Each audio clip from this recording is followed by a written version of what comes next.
This is Right On Radio, the voice of the real resistance in occupied Europe.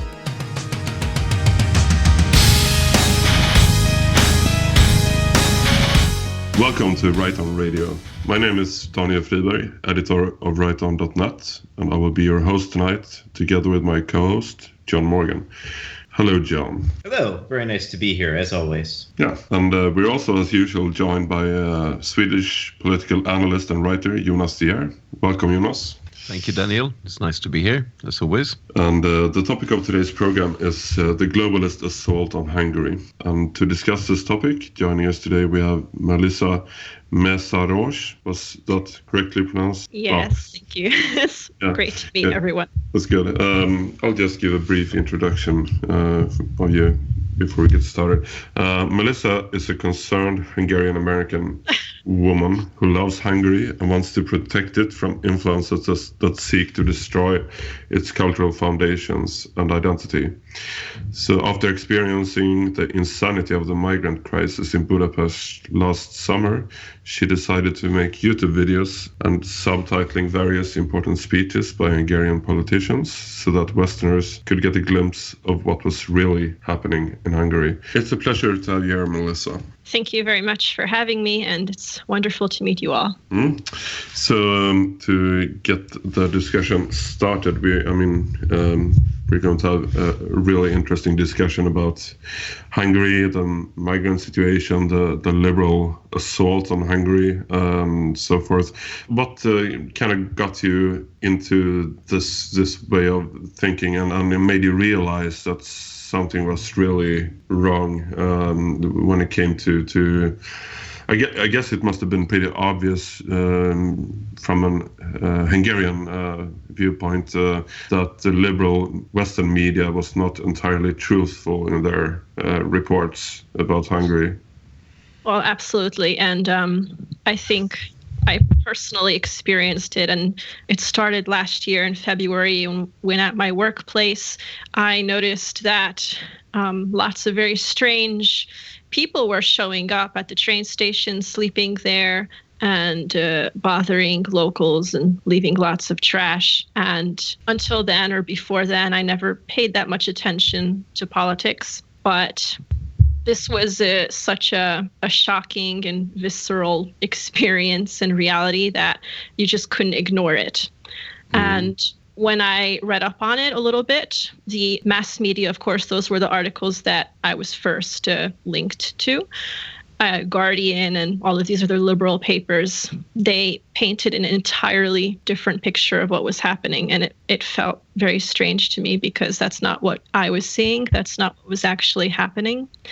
And very quickly, within a matter of months, the situation got absolutely terrible. And I'm sure that you also saw it in Budapest, and anyone who was in Hungary at the time probably witnessed it. And we saw, during the summer, international camera crews had moved into the city, and people from liberal organizations from across Europe and from across the world, really, from the US too, they moved into the city and started causing general chaos. When you say liberal organizations, is that yes. Sort of George Soros funded projects? Yeah. Absolutely. Those as well, because we have Migration Aid, which is the main Soros group in Hungary, which is run by very unpleasant liberal hippie women. And they were the ones who organized a lot of the protests and annoying occurrences around my workplace at Nyugati. They were the ones who disturbed the police when they were trying to get registration papers or documentation from the migrants. Yeah. They were the ones who donated all kinds of useless things like cakes and sandwiches to the migrants, and all of that stuff. I saw it just ended up on the floor or in the trash, unopened. Yes. So yeah, they caused a lot of problems at my workplace because they came in a lot and they told us that we had to let the migrants in whenever they wanted. They didn't have to buy anything. They could charge their phones. They could sleep there. They could use the bathroom for free.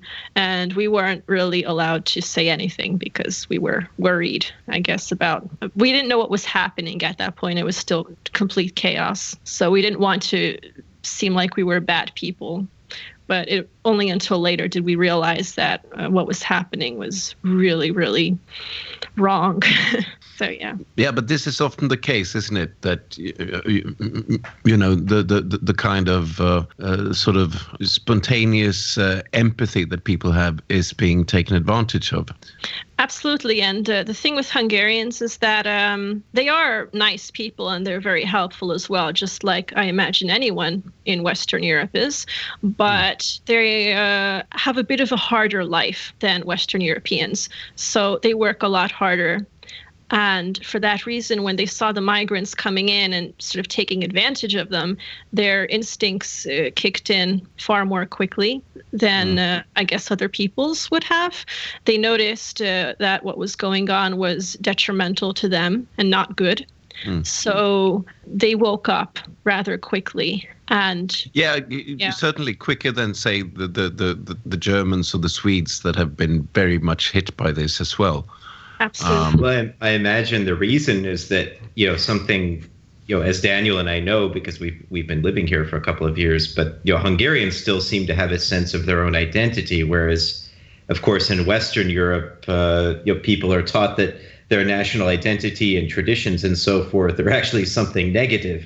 So I would imagine that Hungarians would be more inclined to respond to an external threat against their identity more so than Western Europeans.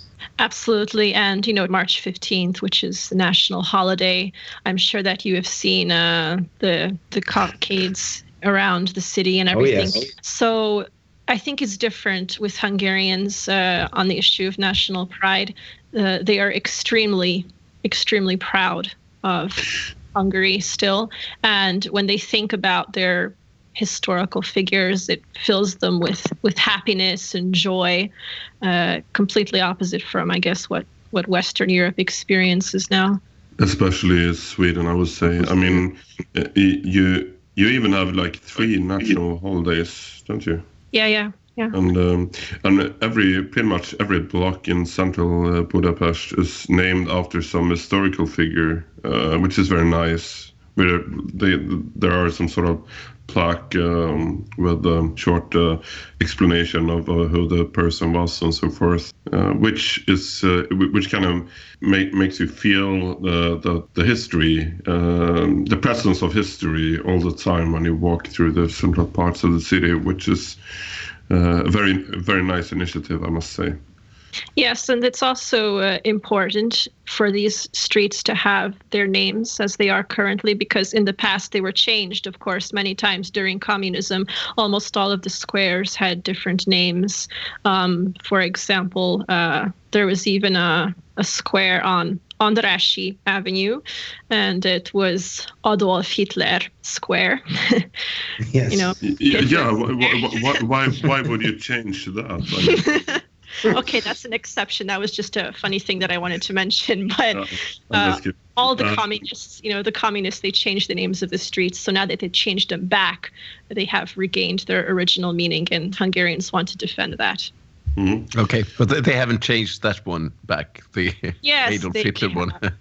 No, it's still Kodali. Well, something I wanted to ask you, though, Melissa, is that I think many of our listeners would be interested to know about is I know you've been living in Hungary now for many years and that you yourself are of Hungarian descent, but you're originally from the U.S. In fact, I believe you're from New Jersey, which is next door to where I'm from, New York. How did you end up moving from the U.S. to Hungary? What drove you to do that? My parents retired, basically. That's all. That's the entire situation.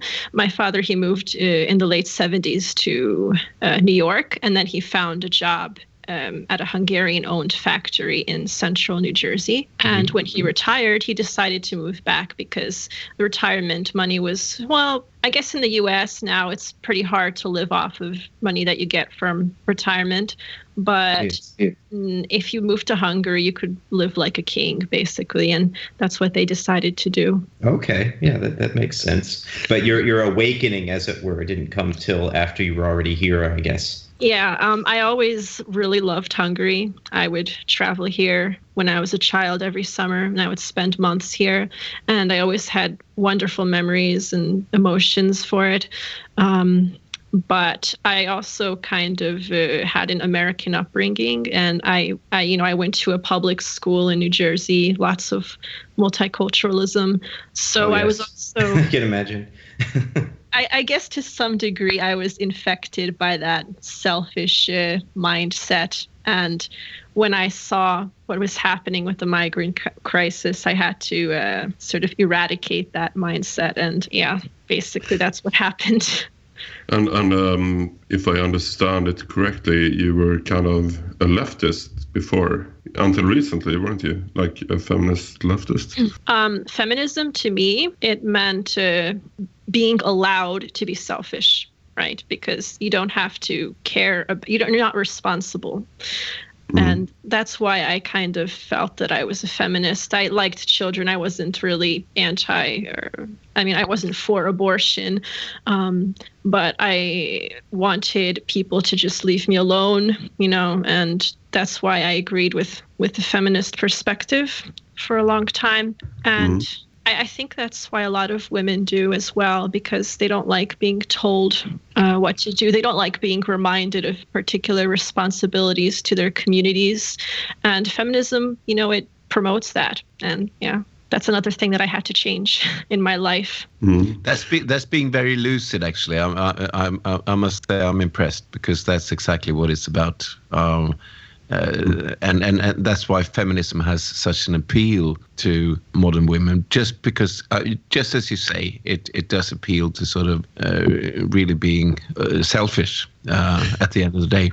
It's it relieves women of their responsibilities and obligations and so forth. So, which is like part of the whole liberal agenda and liberal ideology, I would say, for both men and women. I mean, true. No. I mean, it's not just women that have fallen for this. I mean, it obviously it's something that affects the whole modern world, modern culture. Something that we have to do away with. Absolutely, and we are doing it. And Hungary is actually at the forefront of this struggle. I would say this anti-liberal renaissance, if you will, that is taking place all over Europe, with Eastern and Central Europe being way ahead of Western Europe in this regard. I think Eastern Europe. It's like the epicenter at the moment, isn't it? I mean, both Poland and Hungary and. Even Macedonia and to some extent Slovakia and Czech Republic, I guess. Not so much the Czech Republic, I wouldn't have thought, but Slovakia.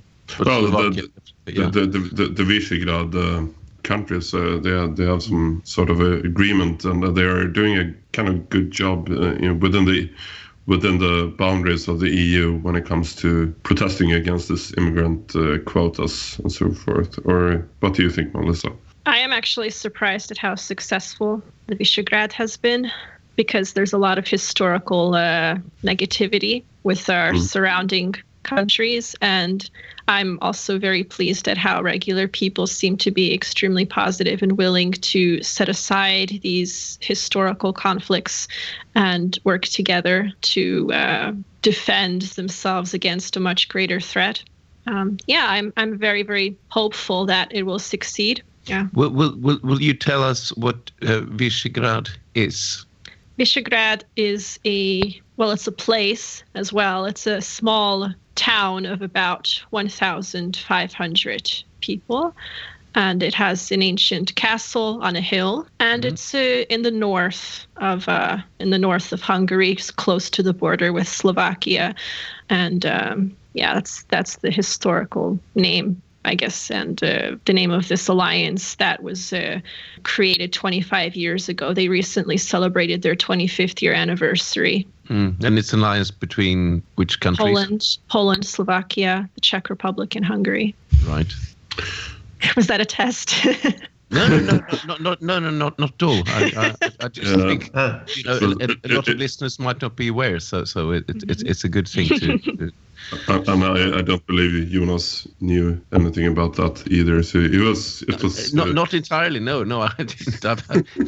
I've heard of it. So I was just going to say. I mean, I think what really puts Hungary beyond the other countries who are also combating the EU and combating globalization more generally, is that Hungary has a government and a leader, namely Orban, who is explicitly fighting against liberalism. I mean, it was 2 years ago that he gave that speech in Transylvania where he called for Hungary to become an illiberal democracy. Right, I mean, this is something that would be inconceivable in Western Europe or the U.S. And I wouldn't quite call Orban an ideological rightist. I think he's more of a populist, but still, I mean, the things he has done, not just handling the migrant crisis, but any number of actions he's taken have been amazing in preserving Hungary's integrity. Well, he might be, exactly, and I was about to say he might be a populist. I wouldn't know, but he certainly comes across as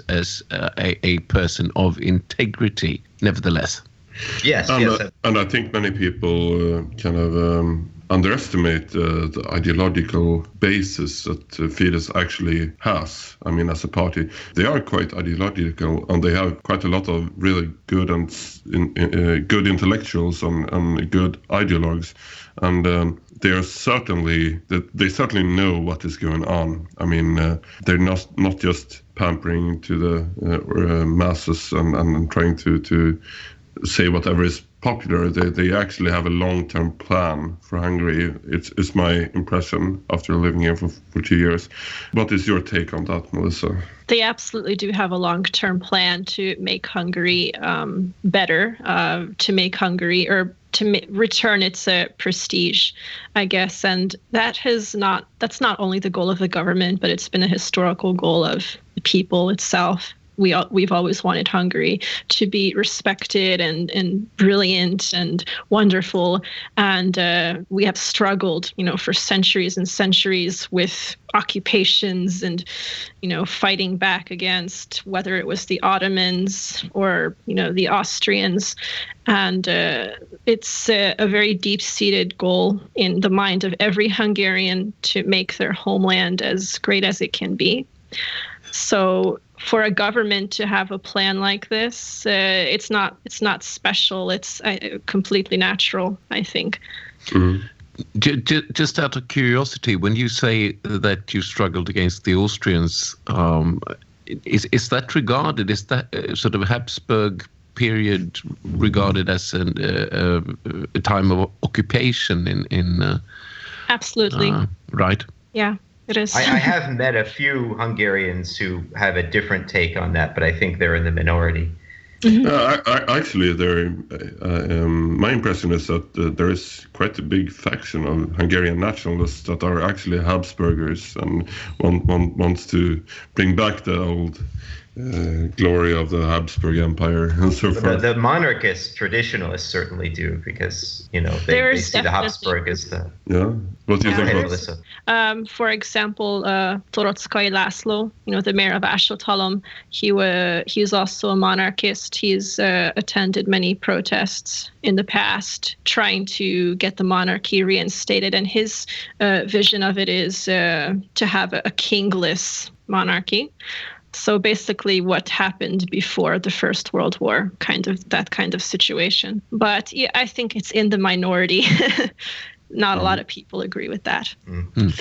And what is your, speaking of minorities and different factions among Hungarian nationalists, what is your take on tyrannism and its influence on Hungarian nationalism? Well, I'm not an expert on that, but the way I see it, and of course there's an annual event called Kurultai, which is when all of the various tribes from Central Asia, they come to Hungary and they attend a very large festival, and they do various, horse riding events and things of that nature.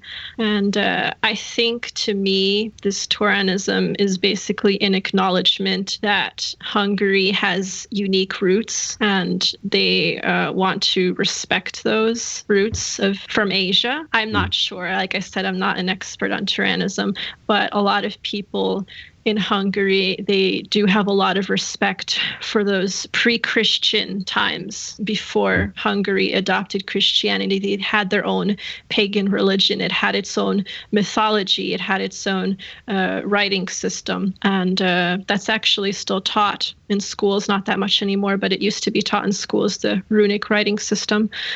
So, yeah, I think that's just another element of pride for Hungarians, acknowledging this ancient history of theirs.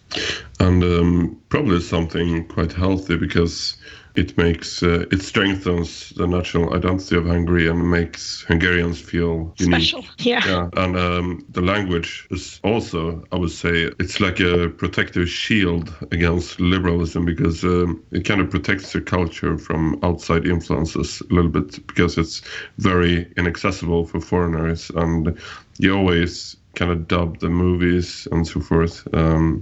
Which I noticed is very difficult if you want to go to the cinema. There are few cinemas that show movies in English, but I think this is a very good thing, because protecting your own language, which this obviously does, is an important part of protecting your national identity. That is very true, yeah. But you know, Daniel, when it comes to sort of dubbing movies, I think Sweden is an exception in the world. I mean, all the other countries do that. They do it in Germany, they do it in Italy, they do it in France. I mean, but those are major countries. It used to be empires, and the countries you mentioned are pretty much the only ones that are dubbing movies. I mean, if you look at, for example, Belgium or Holland, they don't dub any movies. No, it could be that they don't. And Scandinavia, for sure, do not as well. I'm not sure about Spain and Portugal. I'm pretty sure that they would be dubbing their television programs, and probably Spain at least. But probably. Anyways, my main point here is that the Hungarian language is so different from all other European languages that it forms some sort of protective shield for the national identity, because it's so difficult for foreigners to learn Hungarian, and also I think it's a very good thing that relatively few Hungarians know English, because I saw a survey once that of all the EU countries, allegedly Hungary ranks the lowest in English proficiency. It was like 20% or something like that. And I mean, of course, that's bad for visitors such as myself. But on the other hand, I think that's good for Hungary, because Hungary stands for its own traditions and its own cultures. And, let's face it, English, even though it's my own language, it's the language of globalization. People should stick to their own. Exactly. I'm also very happy for that, even though it makes communication more difficult with some people. But from a political standpoint, I mean, which is the most important one for me, it's a good thing. It's a very good thing.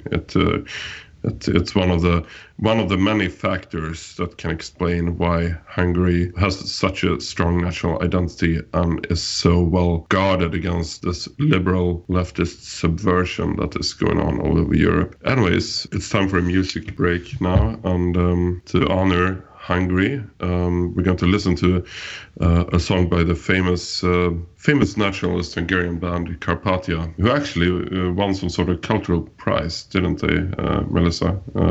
I think it was by mistake, but still they got some sort of cultural prize. I don't know if they had to give it back after or something. But I'm not sure about that, but they're definitely a very famous band, and since 2003, I think, when they formed, they've been touring constantly. I think they're still on tour right now, and they are very ingrained in the Hungarian culture.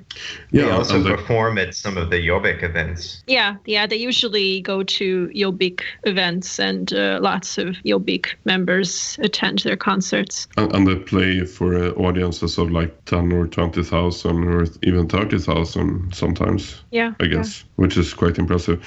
Anyways, time for a music break, and I'm going to really do my best to try to pronounce the title of the song correctly. Edge, szökött, hadifogoly, éneke, which means an escaped prisoner of war song. The video for this one is quite excellent too.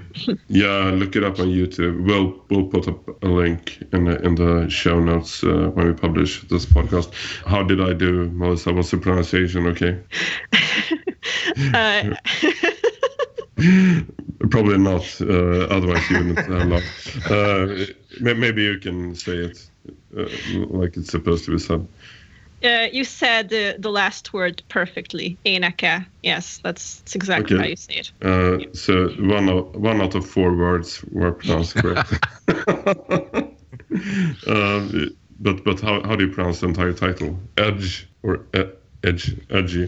Egy szökött, hadifogoly, éneke. Okay, yeah, sounded pretty much the same as when I said it. You need to practice your Hungarian, Daniel. No two ways about it.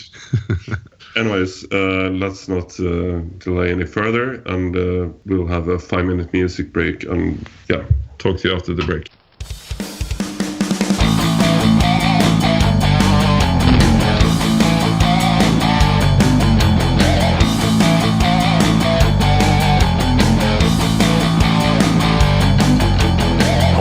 Fenyvesek mellett lépkedek, lábam elfagyott, mindenem remeg, ruhám rongyait tetvek otthona, szőrös arcomon háborúk nyoma. Előttem folyók, mögöttem hegyek, nyomomban veszett kutyák lihegnek, sárlevék, iszomfák kérgét eszem, a hideg holtsugár terít meg nekem. A magasban elszáll egy madár, ő talán tudja merre jár, de én, akit üldöz a keleti szél, csak lába viszi, még haza nem ér. A magasban elszáll egy madár, ő talán tudja merre jár, de én, akit üldöz a keleti szél, csak lába viszi, még haza nem ér.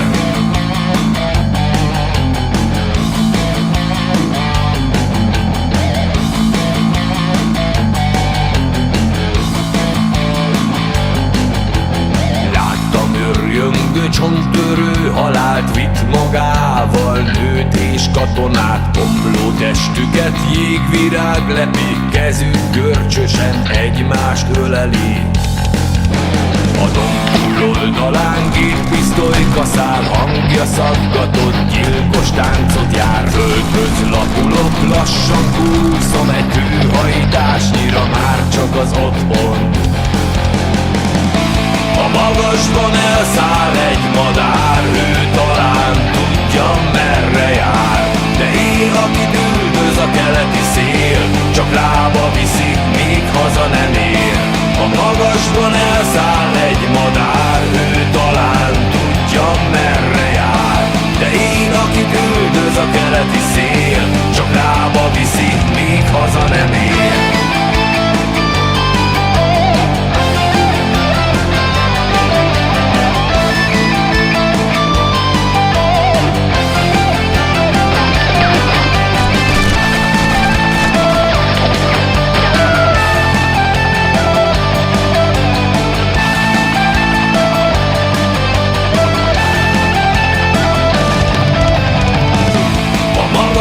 Elszáll egy madár, ő talán tudja merre jár, de én, akit üldöz a keleti szél, csak lába viszi, míg haza nem ér.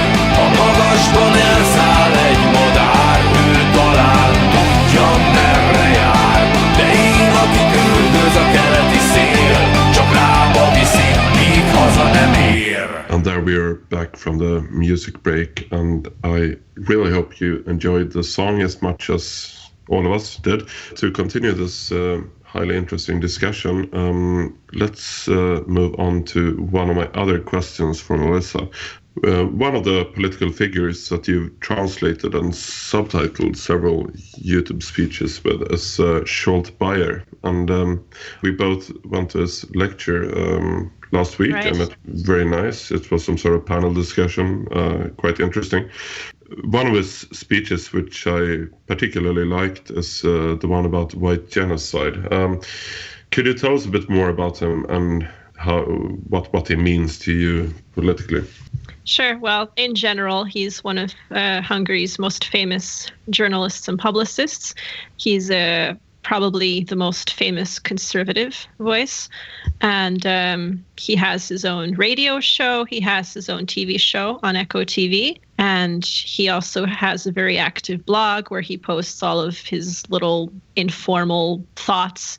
And then he also writes for Magyar Hírlap, which is one of the main newspapers in Hungary. It's the one that is delivered to Parliament. And so Zsolt, the reason that he's really important to me, and I think also to everyone in Hungary, is because he has a very clear, lucid style, and he transcends the political parties and all of the age groups. So people from, the group that we saw at the event, upper middle class, older white folk, they really respected him.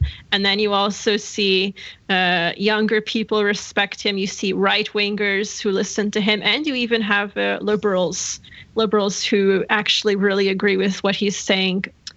And so I think that's his specialty. As for the white genocide speech, that was recorded in early September, before the Hungarian fence was completed. So there was lots of chaos going on in the country. I think that was at the sort of climax before the migrants attacked the border fence in mid-September. And there was a lot of chaos going around in Hungary, and that speech was extremely important. It was broadcasted live on TV. And when I saw that was, I think, the first video that I subtitled. And I knew that I had to share that with people, because I didn't think that it was possible for people to learn about that in any other way. Like there was no other TV station anywhere in Europe that would broadcast something like that. And I wanted to give people maybe a small sense of hope. People who live in Western Europe and who are nationalists and they feel perhaps kind of lost. I feel that was a very powerful speech, just that realization that there is a country where opinions like this can be said openly, without fear, without being attacked, without being protested against by rabid, crazy people. So that was my intention. You're doing a great service. I started seeing some of the videos you would subtitle late last year without knowing who you were, and then I saw some of the sort of video blog videos that you've been putting up, which I think we should probably put some of those up at Right On, because I think we should help those to get broader distribution. But one of the things that I remember you talking about was there was one video when you talked about your vision of Hungary as sort of a refuge for nationalists and traditionalists from Western Europe and the US, that Hungary would be like an ideal place for them to come, since this is a much healthier society, and the trends are the reverse of what we see in Western Europe and the US in terms of liberalism. Yeah, so for Hungary, we also have obviously a demographic problem, but it's for a different reason. It's not because we're overrun by feminists, but I feel that the reversal of this trend would be a lot easier to create in Hungary, because people are still, they still believe that family is important. They have more traditional lifestyles. So if lots of similarly thinking Western European or American people decide to move here and have families and help the nation and work, then we could be an amazing, amazing country again. So, yeah. I'd say it already is amazing. Well, I guess the Hungarians are always pessimistic, but that's true. That's a quality I've noticed in a lot of people, that the worst things I've heard about Hungary actually come more from Hungarians themselves than from from anyone else. But you already have some political policies put into place to kind of help to solve the demographical problem. I mean, the tax deduction for families, for example. I guess the government are giving away very low interest loans or even interest-free loans for buying a house, and for every kid you have up until like 3 or 4. No, more. The more children you have, the higher the tax break is, and the tax break is also with every year it gets higher and higher, and their goal essentially is for families to have to pay tax set in the single digits, basically, and that's already a program. It takes a while to implement it fully. And that is something very, very good, and it kind of shows that the Fidesz government have they have the right ideas, and they also have a long-term perspective on the demographical situation. I mean, this is obviously how you solve the problem with the low birth rates rather than by mass immigration, which is the Western European style. So I think this American is wonderful. Well. Yes, yeah. And you know what a really fascinating thing is when this program was announced that families who decide to have 3 children, they will get free 10 million forints for the purpose of house building. They can also get loans and all this extra stuff. All of the liberal media, they attacked it. They said it was bad. And well, can you guess why it was bad? There was a very funny article, and Zsolt Bayer, he actually commented on this, and I have that video subtitled, where he said that there was a newspaper. They said that this was bad. This is a horrible, horrible idea, because families who decide to have 3 children and decide to participate in this government program, they will be raising little Hitlers. And that was actually written in a newspaper. So that's kind of the mindset. Yeah, crazy liberals. But the good thing is that in Hungary, these leftist liberals are kind of regarded as extremists, and they have a bunch of small parties that are kind of sharing about 25% of the vote or something. I think even, pretty much, I guess. In 2014, it was about 30%. Yeah, but that was divided between 5 parties who never worked together at any other time. Yeah, and I think it has decreased even more since then, which is good. I mean, these liberal leftist extremists, they shouldn't have any votes whatsoever. No, it should be like Poland. Yeah, and I'm very happy to see this trend continuing, and the shift to the right is also continuing. And we can see the same trend all over Europe, but in Hungary, it's like 10 or 20 years before the rest of the Western European countries.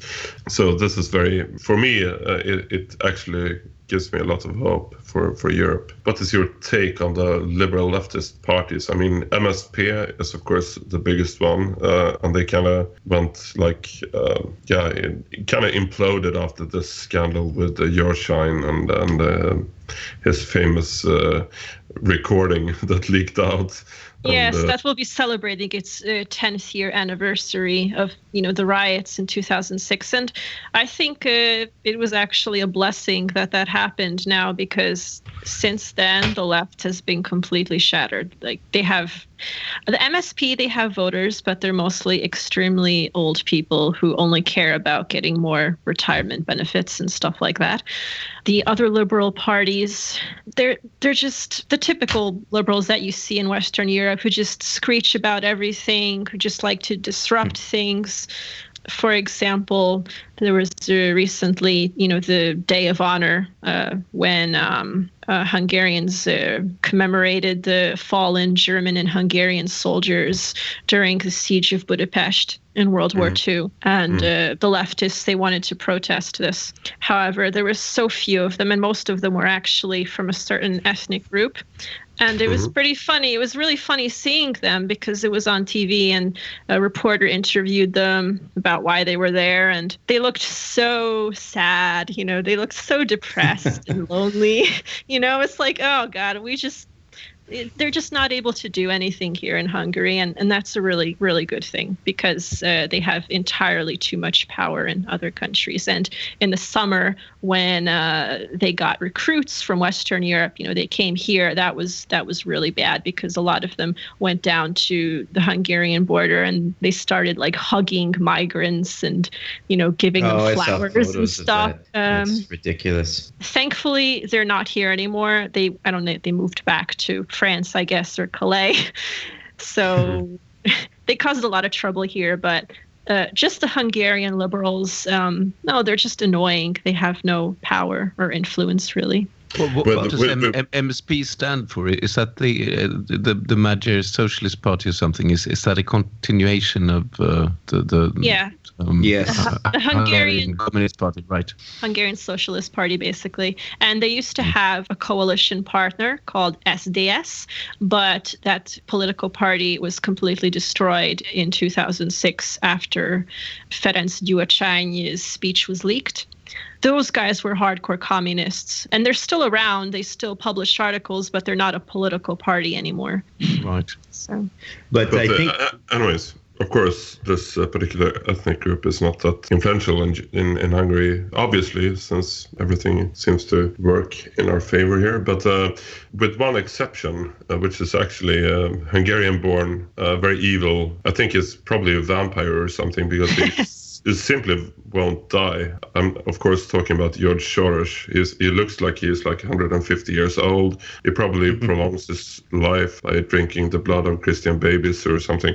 But he is kind of influential with various NGOs, and he has very special hatred for the Hungarian government.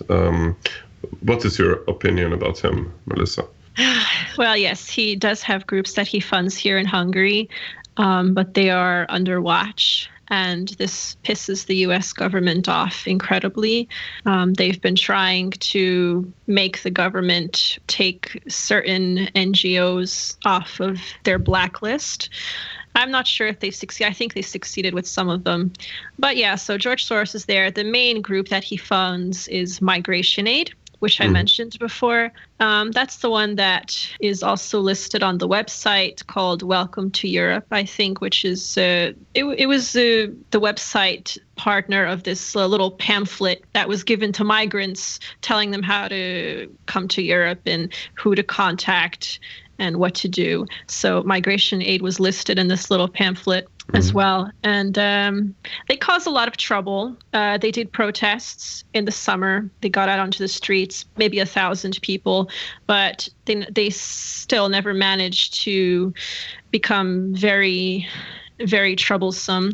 They were annoying where I worked, because I work in the city center and I saw them a lot of times, and there were actually conflicts. Our bosses had to tell us that we were not allowed to talk about anything to do with migration during the summer, because there was an incident when two of my colleagues were just talking to each other about the issue, and it just happened that a liberal journalist was a guest, and he overheard their conversation. He got very angry, and he wrote a formal written complaint to the restaurant because of this.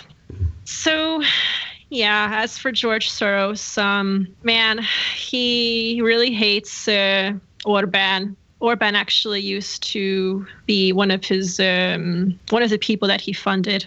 He got a scholarship from George Soros when he was in his early 20s. But that wasn't unusual in the early post-communist years in the former Eastern Bloc, since they were just looking to fund anyone who was anti-communist. Right. So what happened essentially is that Orbán became very famous after his speech at the reburial of the 1956, revolutionaries.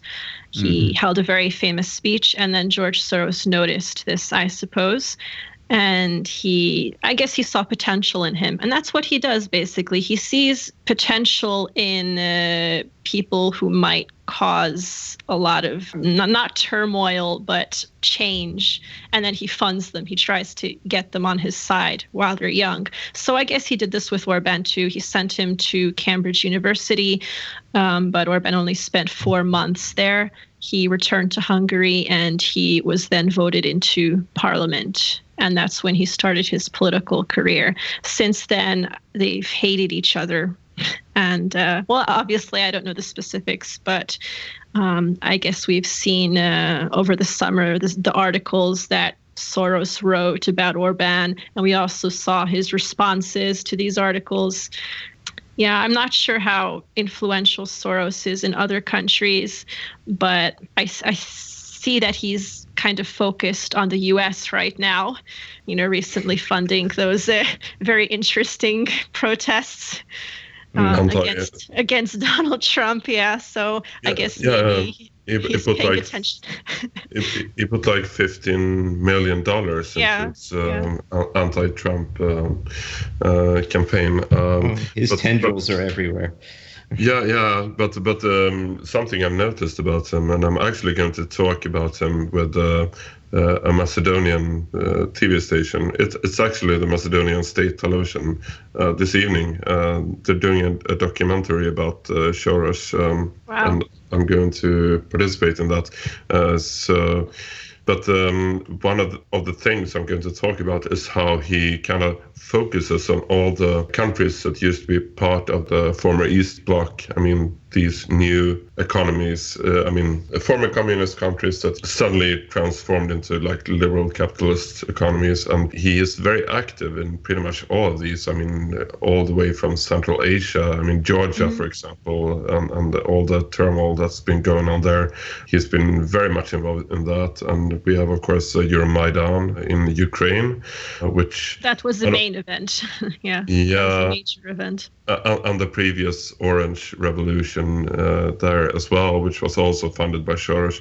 So he has, his tentacles are like all over the but I think it's very important to bear in mind, though, that he's not alone. I mean, he's part of a network that's been around for a very, very long time. We're talking centuries. He's sort of conspicuous because he's got this sort of persona about him. But you've got the same kind of interests in the IMF and the World Bank and the U.S. government has actually outright attempts to overthrow him. Of course, but I mean Orbán, that is Orbán, not Soros.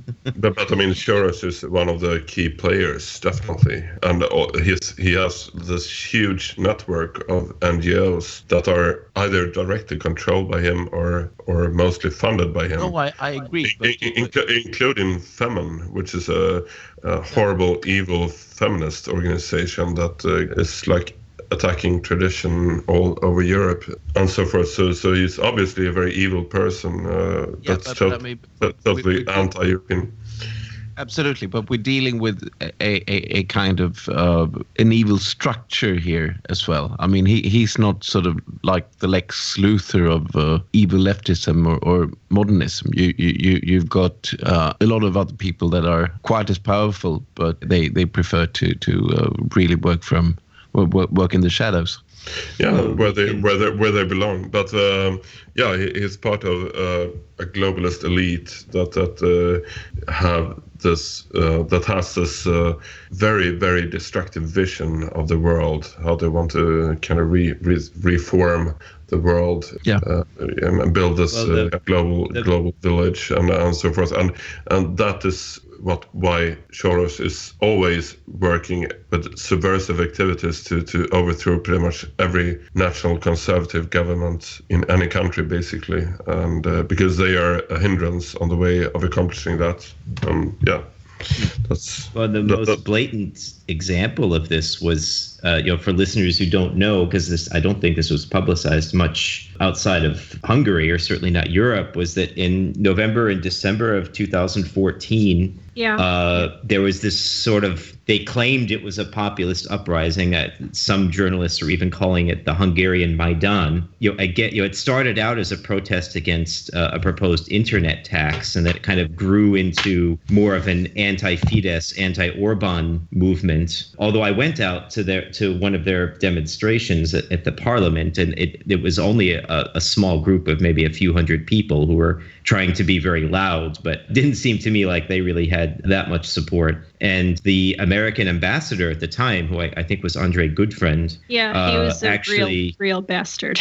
Yeah, he actually went out and was meeting with the protesters and was obviously encouraging them in this. And I'm trying to think of how many times the U.S. government actually engages in an activity intended to overthrow a European leader. That was rather amazing. And at the same time, John McCain denounced Orban in the Senate for being, as he termed him, a neo-fascist dictator. Yeah.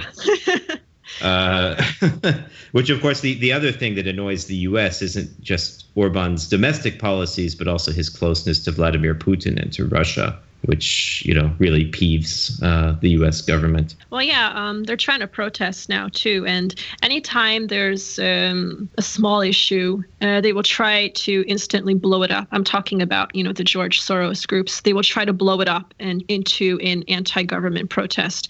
And I guess maybe you have heard about the recent teachers' protests that are going on right now. Not sure. Yes. No. Well, one of the organizers behind that right now is Agnes Heller. Have you heard of her? She's kind of like a Soros disciple, about as old as he is. About, I guess, if you could imagine George Soros as a female wizard old vampire, then that's her. Sounds She's also Hungarian? She's Hungarian, and that's not a very Hungarian name. She also belongs to a specific ethnic group, and she also travels a lot to Sweden. She was recently in Sweden for some kind of book fair, where Hungarian books were like the guest of honor, and she completely, criticized Hungary and stuff. So that's what she does. She travels around and she criticizes Hungary. Right now, she's organizing these teachers' protests. She's trying to blow it up. She's trying to get people riled up and agitated and angry. And I'm not sure when the last protest was. It was about a month ago, I suppose, on a rainy day. And I wasn't there, but they made it seem like 500,000 people were there, when in reality it was about 5,000 people. And amongst them, maybe 1,000 were actual teachers. The rest were just sort of, random riffraff from around the country. So, yeah. And is it the same here as in Ukraine, that Soros NGOs are actually paying people to go to these protests? Have you heard anything about that? Because in Ukraine, that has been kind of, I've heard many people testifying to this fact, that they actually got paid per day instead of going to their workplaces. They were going to the Maidan.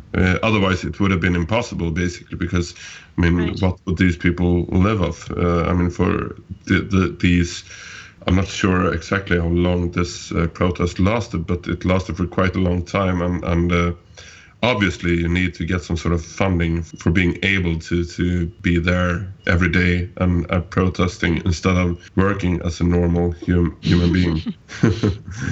Well, in Hungary, there's a group called TASZ, and that's also funded by Soros. It's a group of protesters, basically, and their goal is to educate people on how to protest, on how to subvert government regulations.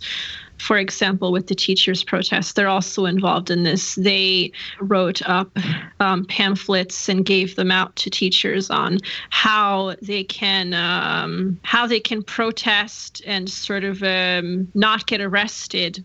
Just sort of be on the boundary of being extremely annoying in rioting and not yet getting arrested.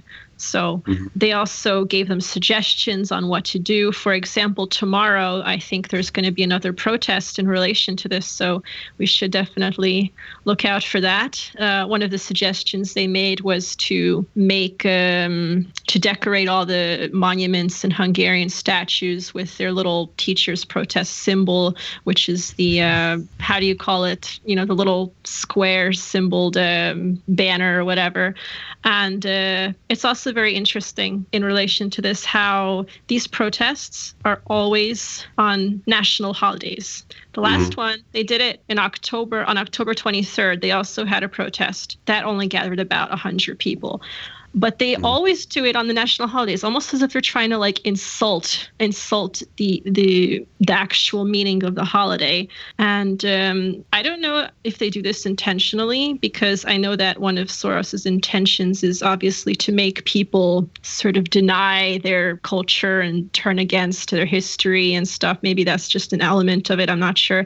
But it makes Hungarians really angry, because they have great respect for their holidays, and anybody who tries to protest on these days is a traitor. You know, they get very, very angry. And I've seen lots of internet posts on Facebook and memes and pictures everywhere, you know, saying that anybody who dares go out to protest tomorrow is you know, they better watch out, because they will not be respected for it. No, I think it's out of spite. I think you're right. Absolutely, I agree. Yeah, absolutely. So, one comment though, Daniel, when it comes to the sort of Ukraine, that is a complex issue. Not to me. It's very simple for me, but okay. Maybe for you. But let's hear you. No. I think a huge proportion of the Ukrainian people were very sincere in their protesting against sort of a corrupt government. But I think the whole thing was hijacked by the likes of Soros. Not only hijacked, it was fueled. It was instigated and fueled by Soros. I mean, I'm not so sure. He was involved in the previous, the so-called Orange Revolution. Yeah, I know, but that his ideas have been active there for quite some time. And of course, there is some dissent, and there were a lot of dissatisfaction with the government. That was what he kind of draw his power from and made Maidan possible. Yeah, no, I think these people were unfortunately being played at the end of the day by the power. This is probably a subject for another podcast, though. Kind of far away from. It is, but just a short closing statement from me regarding Soros is that he really looks for these, just as Melissa said. I mean, these opportunities whenever there is a particular group who is dissatisfied with some new government policy or whatever, he immediately taps into that and tries to enhance it into some sort of popular revolution against the government, if the government is natural conservative. It's the same thing happening right now in Macedonia. In Hungary, I doubt he will have any success at all, because Hungarians are wise to the likes of George Soros. Well, he's one of them. So he's know what he's all about.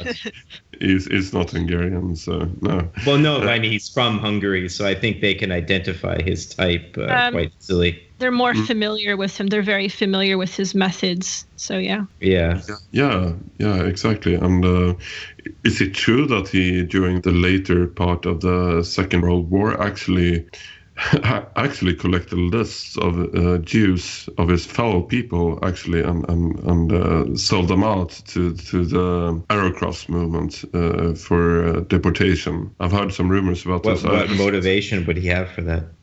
Money, of course. I mean, it's not like he has any morals whatsoever, and it's not really. He doesn't really have a strong Jewish identity. He is. No, I can certainly imagine him doing it. I was just wondering if you knew what the reason was why he would do that. Like he must have had a specific. He would have been. He wouldn't have been that old at the time. I mean, he would have been in his late teens or something. But there is a consistent rumor that he did sell out his kinsman. Yeah. Mm. Yeah, and I think that says quite a lot about a man's character when he is willing to do such a thing. And for me, it means what I already knew from before and from seeing his actions all over Europe, that he's a horrible person without morals and extremely evil, of course, and despicable, demon-like entity. Basically, that's my very subjective personal opinion, of course. But that's true. The Hungarians are very tired of him. Whenever there's some kind of protest, they're always like, "Oh God, it's not him again," you know. So they're getting tired of it. They see through it. It's really unfortunate because when there are genuine issues, like I guess the education system in Hungary could, of course, naturally use some tweaks, but it just makes their genuine concerns of regular people just not important, or like he hijacks them. You know, he hijacks these genuine concerns and he turns them into these attempted uprisings. It's really sad because it just it drowns out the concerns. Yeah, I hope that made sense. Oh no, yes, it certainly does. Okay. Absolutely. Yeah. That's what happened here. Yeah, I think we should probably all emphasize, while we think very highly of Hungary, and I certainly love it here, none of us wants to portray it as a utopia. I mean, of course, there are real problems, but these, like Melissa said, there's just people seeking to exploit that for their own, very anti-Hungarian ends rather than, for something to benefit the people. Yeah. Exactly. We're getting close to the end of this podcast, how sad as it may seem. But as with every other guest we've had on so far, we would like to give you the opportunity to kind of promote something that you are doing and your YouTube channel, of course. We'll post a link to that. But Melissa, please go ahead and tell the listeners what they should do to get more acquainted with you and so forth. Well, I'm not really that interested in them getting acquainted with me, but mostly I would like them to learn more about Hungary and to become more aware about what's happening in our country. Also, if they're curious, I would love them to travel here and spend their tourist dollars here and learn up on Hungarian history. And also I would really appreciate it if our viewers checked out my subtitled videos that I had. I'm still working on them. I also have a lot There's really some good stuff there, I can attest. Yeah, I'm absolutely amazed at how many views some of those videos have gotten, the speeches in particular. I never would have expected that like over 50,000 people would view one of my videos. So it's a wonderful feeling, and I guess it just shows you how much demand there is in parts of the world for speech like this. And I'm still amazed at the comments that I've gotten by people who just literally couldn't believe that this was actually being said in Hungary and people weren't being thrown into jail for it or fined for it. So I hope to continue making videos, both like video blog videos and subtitled speeches. And what is the address to your YouTube channel? My YouTube channel's name is is Kittens in Your Face. Yeah. With what you are for. You are. It's one word. Yeah. Okay. It has a story behind it, but I'm not going to get into that right now. It's probably the prettiest, nationalist channel there is on YouTube in terms of the name. It did not turn out that way. Originally, I only had cat videos on it. I still have some on it, but yeah. So, before we wrap this up, any last questions or anything else anyone wants to add? Well, actually, Melissa, we've talked a lot about Orban and Fidesz, but what is your view of Jobbik, which, just for people listening who might not be as aware, Fidesz, would probably be considered, radical right or fascist by Western European standards, but it's actually the center-right party. And of course, right. Hungary also has Jobbik, which is considered the far-right party. So what's your take on them? I have some personal friends from Jobbik and people who are Jobbik politicians, and based on the people that I know, I have to say that they are extremely genuine and hardworking people, and they care about their community greatly. They organize patrols actually in the city that I live in right now, in Győr. They have a very advanced communication system with all of the other patriotic groups across Hungary. And if something bad happens, like a crime is committed, then they're immediately able to mobilize and help people. And I get the sense that regular people are also grateful for their efforts.